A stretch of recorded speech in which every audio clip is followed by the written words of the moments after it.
Bine ai venit la recenziipozitive.ro. Sunt aici să-ți arăt cum să setezi contul. Este un proces simplu și rapid. În partea dreaptă ai câteva task-uri de făcut. Pe măsură ce le îndeplinești, acestea se vor bifa automat. Task-ul numărul 1. Asigură-te că ai încărcat logo când ai creat compania.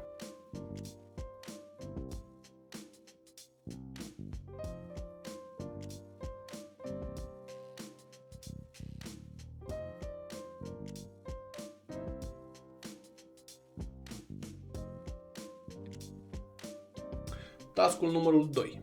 Verifică și editează e-mail-urile pe care le trimitem clienților. Am creat 3 e-mail-uri pe care le vom expedia în momentul în care vei încărca lista de clienți sau când un nou client se înscrie prin landing page. E-mail-urile sunt scrise la modul general. Dacă se pliază pe afacerea ta, le poți folosi exact așa cum sunt sau le poți edita pentru a fi în ton cu produsele sau serviciile tale.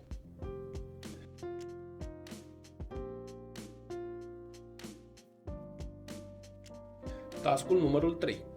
Adaugă linkul unde vrei să primești recenzii. Acesta este încă un pas foarte important în setarea contului tău. Ajută-ți clientul să ajungă cât mai ușor pe pagina de recenzii. Iată cum poți găsi rapid pe Google acest link.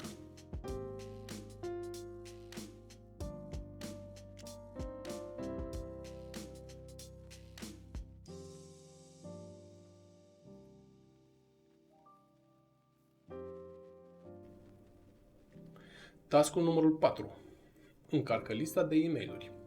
Acum ești pregătit să trimiți primele e-mail-uri pentru a solicita recenzii.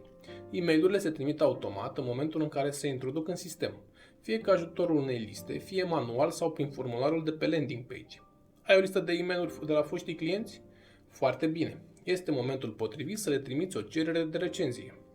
Încarcă întreaga ta listă de e-mail-uri și așteptă să vezi cum se întâmplă magia. După ce vei face acest pas, în 15 minute se vor trimite automat e-mail-uri pentru cererile de recenzie. Tocmai de aceea nu trebuie să sari peste primele task-uri. Task-ul numărul 5. Activează cupoanele de discount. Vrei să stimulezi vânzările, dar să și primești mai multe recenzii în același timp? Nimic mai simplu. Activează cuponul de discount. Standard, acesta este dezactivat. Dacă dorești să folosești reducerile pentru a-ți crește vânzările, activează cuponul.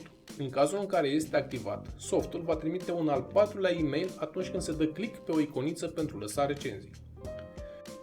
Task-ul numărul 6 și ultimul. Setează-ți pagina de destinație. Cu ajutorul acestei pagini vei putea capta adrese de e-mail și trimite automat cereri de recenzie.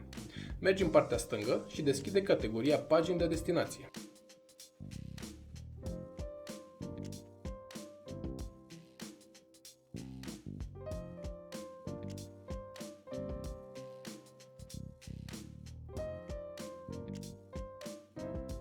Asta este tot.